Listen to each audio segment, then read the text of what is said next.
butter, and then everything else. Apparently. Business is messy and unpredictable. Sometimes lonely. So lonely. So lonely. And inspiration can often come from really weird places. We pick up where the bullet point blogs and the highlight reels leave off. We start with the stories.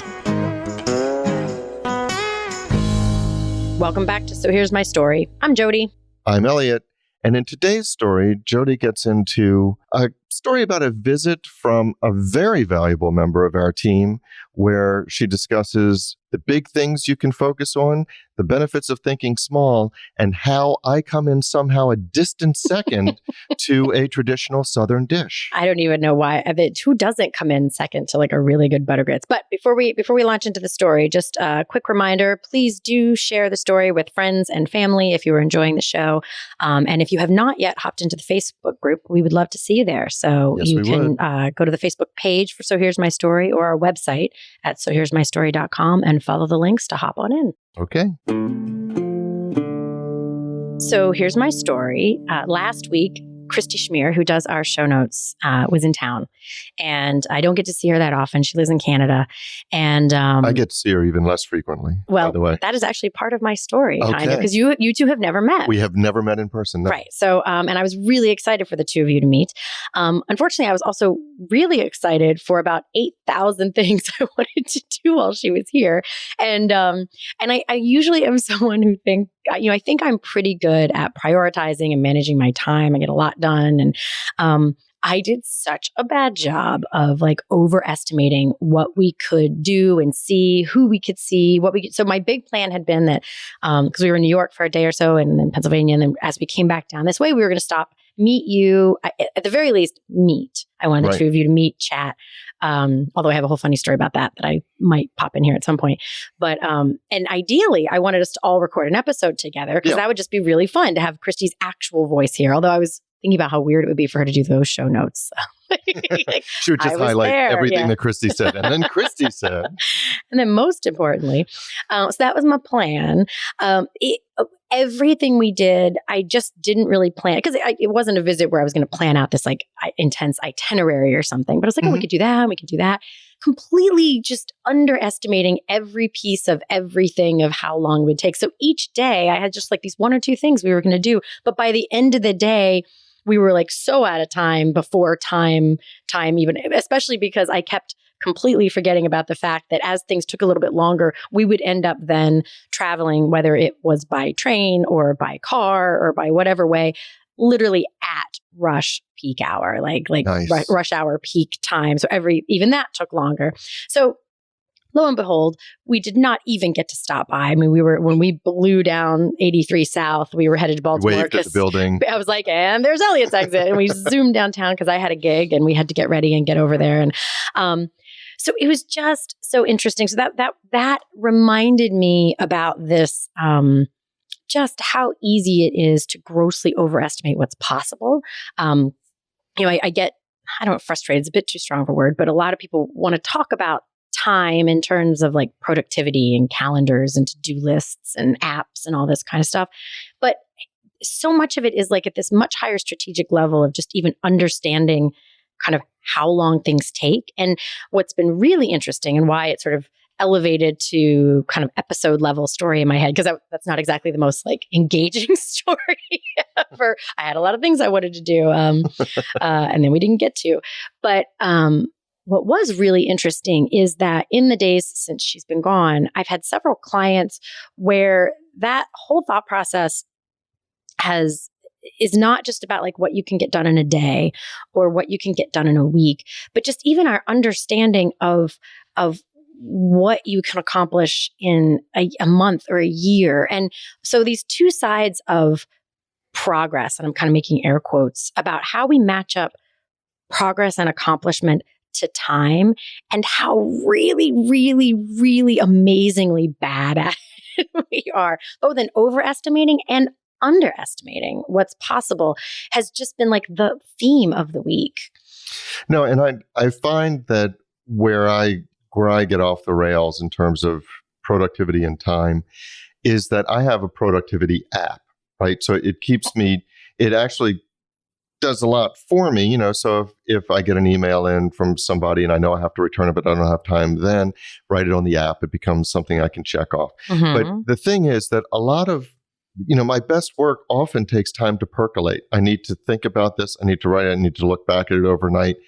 But the productivity app says, you've got your goal of checking off 8 tasks in a day, 40 tasks in a week. And so it becomes all about overpacking. What can I do? What can I check off, et cetera, as opposed to the quality of that experience, the quality of that work, the actual sub parts of the task that I don't leave time for, or I feel like I'm working against my own environment, in order to avoid checking things off because I can do them better. So when you're talking about a month or a year or a week or whatever, I'm much better off identifying 2 or 3 things that I'm really going to establish and get done and whatever in this quarter. But if I give voice to that, let alone just sit down and write down a list, what am I going to accomplish in this quarter? And I only have 3 things on that list, I'm a failure. I'm a failure. Even though that's what you do best. 9 columns filled out. Yeah, nothing makes me cringe more than when I walk into a company and they're like, all right, here are 36 strategic initiatives. I'm like, because nobody can think that way. But it's so interesting because a couple things that came up as you said that. Like we could have, one of the, Chrissy landed in New York. We wanted to try this restaurant called Butter. Who needs an explanation? It's called Butter. Right. Best grits not I've vegan, ever had. Yes, they were so good. And we could have actually made that day that ended up kind of getting off the rails. One of our most off the rails days. We could have made it if I'd rushed that lunch, but the whole reason we were there was for that lunch. So giving things the time they deserve and want, and then like figuring it out from there. But that's one piece of it. But it's interesting. To your other point, when I used to do these talks on time, not because I wanted to be a productivity person, but because I just, time and how we think about it and how we use it and how we allow ourselves to use it is really at the crux of almost any kind of goal. Like whether it's a health related goal, like losing weight, or whether it's a work related goal or even relationship goals often come back to the time you want to invest in a thing. So I would ask this question at the beginning, just trying to plant the seed that productivity and time management is not where you start on these things. And I would say like list 3 things that you desperately need more time for, and people would write them down. And I would say like, raise your hand if any of those are actually on a to-do list that you have right now or on a calendar, and very, occasionally somebody would be like, oh yeah, I blocked time for that. But, nobody has on their to-do list, like fix marriage, right. Like spend time with husband so we're not divorced. Like those bigger picture things often don't hit the to-do list. And so it's just such a flawed sense. And then what really got me up in arms this week, why I wanted to do an episode about it, wasn't even about kind of where we're headed in some of this conversation about how you think about priorities and whatnot. I'm really, really focused on and this is a bit too strong of a word, but maybe not, like the shame that comes with overestimating what is even possible. So, if I am, I'll be silly about it for a second. Like if I just started my business last month and I am now beating myself up because I'm not billing, $30,000 a month, like that's ridiculous. Like if I make the variables in my little story that strong, everyone's like, well, that's stupid. That's not even possible. Right. I think we do that. It's just the variables aren't quite so obviously erroneous that it's not as obvious, but we do that all the time. I talk to clients all the time who are beating themselves up either about what they're able to get done in a day or how far they've come in a year. And to me, it just feels like this broken perception about how long stuff takes. And it's almost like we don't want to accept that stuff takes a really long time. You don't write an email in 2 minutes. It takes for longer emails or like more nuanced ones, it can take me 20 or 25 minutes. And now that's me. I know you can knock out much faster than I do. I do. Now, one of the big things with the productivity app that I use, they actually just announced yesterday that they've come to this big advance. This is their great feature which I'm saying that kind of sarcastically, but it is a great feature. No one would have guessed that was a sarcastic voice. Yes. They now she says in a sarcastic voice. They now, I'm not passive aggressive, unlike some people, but so they now have tasks, but they allow you to put subtasks in there. And I was like, oh, well, that makes sense. And so here's a bad example, but it goes to what I'm thinking. One of my priorities, as you know, I really I love public speaking. I want to do more on the paid public speaking circuit. And so Instagram is a platform for that because event planners want to actually see you and see that you can speak. And so it lends itself to that more than just a blog post or something like that. So I am outside of my house. Yes, I'm okay outside of my house. So, except for the agoraphobia convention, which is a completely different concept. But anyway, so I have to learn Instagram, and I don't take to social media like a duck to water, as you well know. No, you don't. So I had it on my list. Develop a content plan for Instagram. Post content to Instagram. But then I started backing up and realized, well, I don't even know how the thing works. Right, the amount I want to laugh when you said that.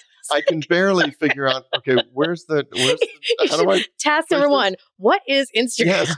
Well, this is basically the point. So, so I'll get a notification. Oh, so-and-so followed you. How do I even find that on my Instagram? I don't know.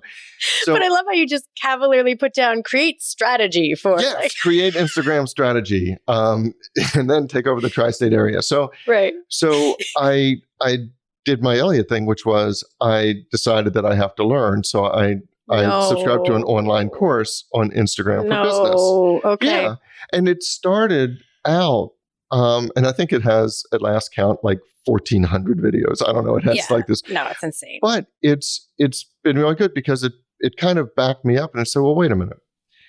This is my own filter, but it's saying if you had 100,000 people all of a sudden come to your Instagram profile, what would they see? Would they do what you want them to do? Would they be the sort of people you want? And if the answers to those questions are not satisfactory, then what we have to do is we have to start at building your profile so that they come and they see the right thing and they do the right thing and they. Because you want to attract them if what they see is not. Yeah, it makes so much sense. So if somebody came to my profile before, they would see who I am, but that doesn't tell them why they should follow me, and it doesn't necessarily attract the people I want. The whole point is I had to go back and start when my to-do was create a content strategy, post more content to Instagram. I had to start off with so many subtasks. And at one point, I'm kind of beating myself up that I haven't even come close to checking off the box that I wanted, but I'm making progress and I think I'm doing it the right way, but I don't tend to put that on the to-do list. Right. Because you set your sights on, I almost asked you, I'm like, this is a great story, but what does it have to do? I was getting there. You're getting there. Because we often set our sights on like aspirational parts of things and then we don't break down actually what goes into it. And then we're mad at ourselves for not and I keep coming back to like the emotional side of it, but the drain that causes, because that like creates this extra swim lane of drag. It like puts oars in the water, actually is maybe a better way to say it. Like sticks all these oars in the water of energetic suction that makes it harder to do like everything. Because in addition to feeling like you have more to do than you ever could, you're feeling like, and bad me for not being further along. And that is just so not useful. And so kind of backing up to, because then you're not giving yourself credit for this this whole bit of like, oh, I have to go learn someone's entire industry, which just as a side note is where I have tried to get a little more strict with myself. Like if I can't go do the thing at the strategic level, I always sort of pause and say like, is this the thing that I need to go learn because I need to decide how this works for me? Or is this a thing I need a person for? Like, do I want to find somebody who already knows Instagram and have them do it for me? Because that is the, that focus on what am I trying to get, at the end of this, do I want to be an Instagram expert or am I trying to get to an outcome that I need and then I get to a different way? But it's interesting because I know this, I'm talking about this, like I've literally stood on stages with 300 people in the room and talked about this topic. And yet I still do it over and over again. It really does feel like a like a glitch in the operating system about how much we can get done, and how few things we can get done, and how important it is to decide, which things do I not like, sort of the assumption that things are going to fall off the back of the cart. And so which things do I want to make sure get done, because they may be the only things that you get done. And then everything else has to kind of be falling off back. The two books, I know we've mentioned these before, but there's a book called Essentialism, which you've actually interviewed the author of that guy. Yeah, that book. It's a great book, Essentialism. And then also The One Thing. And interestingly, I interviewed one of the authors of that book. I never used that interview, but I forgot about that. And in that book, they say, like, what's the one thing such that by doing it, everything else gets easier or is unnecessary? And just keeping you at this focus of like, what's your first next step? And that's, I think, it kind of comes back to the point you were making, that a lot of times we put the giant things on, and this is not a new thought. I mean, this is every sort of like prioritizing thought out there of, somebody will put on their to-do list, redo website. Well, that's a massive task. Like, redo about page. That's a to-do. But I really wanted, so that conversation gets addressed a lot. I really wanted to surface the emotional drag of not being good at that. Because I think that in that same way that Seth Godin has that quote that says, like, if you have a problem you can't talk about, now you have two problems. I think if you have a prioritization and a time understanding problem, you have a second problem, which is this, like, the emotional drag of the shame and frustration and like judgment that comes with it. And that creates its own extra problem. No, I think it does. I think, it's interesting that we started out talking about thinking big, just having the one or two things you wanted to get done in the trip with Christy. And I think that the benefit for me in overcoming the emotional drag is to start thinking small, which is the about page as opposed to the entire website or the subtasks, and start focusing on those things. But the other important thing that you said is figuring out what you really don't need to focus on. And it kind of reminds me, I may have mentioned this before, but early in my relationship, when Nikki and I moved in together, we were both working full time, and I wanted to get somebody in to clean the house. And she said, well, that's ridiculous. Why are we don't have kids. Why are we getting somebody in to clean the house on the weekends? We just she wrote out a whole list of all the things we had to do. And she said, let's just divide it in half. And I said, okay, we'll divide it in half. And then she did. She divided it. She gave me my half. And I said, look, I'm going to hire somebody to do my half. That person will gladly do your half as well if you would like, or just do my half. Oh yeah, was she mad? She was mad, but the person did come in and did wind up doing everybody's. Yeah. She still didn't make her peace with that for a while. But there are a lot of things that, for example, all of our neighbors do their own lawn care. Some like it, some don't, but you do their own lawn care. And we don't have acres, we just. That's not how I choose to spend my Saturday or Sunday. Right. I bring in somebody to do that. Certain things like Instagram, I'm going to have to get an understanding, because I can't hire somebody to be in front of the camera or do the content that I want exactly the way I want. But you're right. There are certain things you have to decide. You get away from the shoulds and you just decide that somebody else can do it. For those that you can do, you have to start.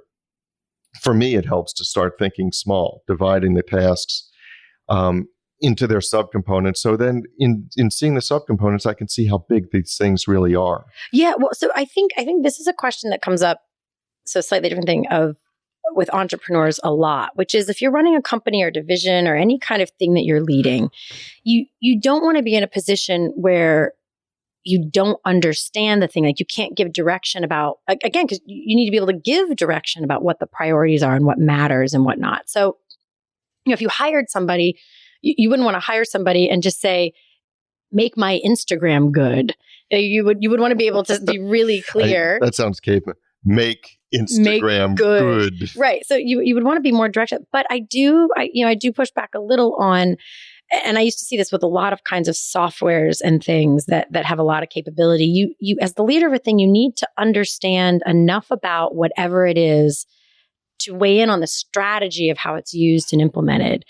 But you do not need to be the person who knows how all the buttons work and all the post schedules. I hear you. That sounds really good. But I know I'm talking to somebody who has spent 17 hours on a spreadsheet to make it really look pretty and with the arrows and things like that. I know who I'm talking to. Fair enough.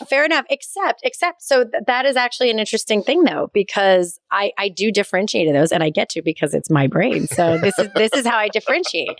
Is that, do I need to know how, like if I need a CRM, because I'm going to do it, like, do I need to know all the bells and whistles of HubSpot or Salesforce or whatever it is? No, like that is not the highest and best use of my time.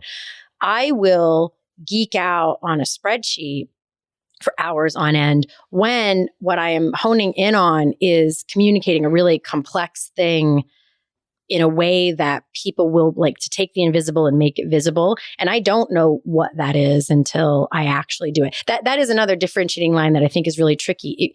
You have to know, in order to talk about delegating or pulling other people in, you have to know enough about the thing that you can tell somebody what you want done. Like, and I don't know how it's going to have to look for the information. I know it when I see it, but if I'm putting a thing together, I'm like, well, that's still confusing. So I need to like get it more clear or highlight a thing so it's more clear which things are important. So yeah, I do totally geek out on that.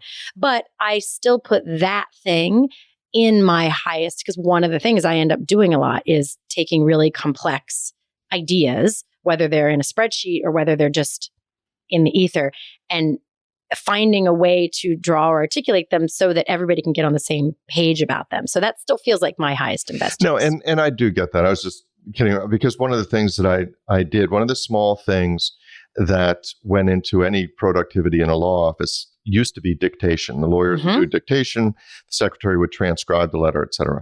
Well, I figured out very early in my career that in order to be productive, I needed to understand how the transcription worked. I needed to be better at that. And I'll never forget, in one of my first jobs, secretary came in and saw me sitting at her desk with the headphones on, with the transcription unit, and I was typing out some things that I had dictated. And so she was laughing at me, and she spread this around the office. He's doing my job now, But I explained to her I needed to know what the world looked like from her vantage point, and how bad I was at this. And I got better at it because I understood. So I broke it down into its small component parts. And to your point with the spreadsheet, I understood then how the component parts could work, and I could delegate. I could do my part better. So I do understand that, but I still have an open question as to whether some of your hours on the spreadsheet aren't spent on coloring cells or on whatever they're doing, just making it pretty. And I also, as we round out and the episode, I do want to go back to where you started, which was priorities and your trip with Christy. And I noticed that one of your priorities, which apparently got came in second to lunch at Butters, was bringing her by SHMS Global. Yes. So I fell off the wagon. Apparently. So what we have learned is that when it comes to a listing of priorities between me and really good grits, we all know where I don't even know why we have to discuss that. Butter and then everything else. Apparently. So that's our story. But the discussion doesn't have to end here. No, it does not. In fact, we don't want it to. No, we don't. That is why we actually have our private Facebook group, which we started to make sure that we could get your comments, your rants, your thoughts, your stories. You can find links to that group, as well as show notes and links to subscribe via email, and how to find us just about anywhere you can possibly find podcasts at sohere'smystory.com. And you can also find us on Facebook and Twitter at SHMS Podcast. And since we know it takes a village. Yes, it does. We'd like to thank our village, our super talented, incredibly patient team. And occasionally snarky team. Yeah, but in the best of ways. In the best Lovingly of ways. Snarky. Yes. Good mockery. So a huge shout out to the people who actually help us produce our show. First, our sound engineer, Tom Hansen. Thanks to Christy Schmier for our brilliant show notes and all the other fantastic writing she does for us. And to Taylor Mathauer for doing Just a little bit of everything. Including wrangling us. Including wrangling us. Which is no small feat. No, it's not. This is Jody Hume. And I'm Eliot Wagenheim. And you've been listening to So Here's My Story.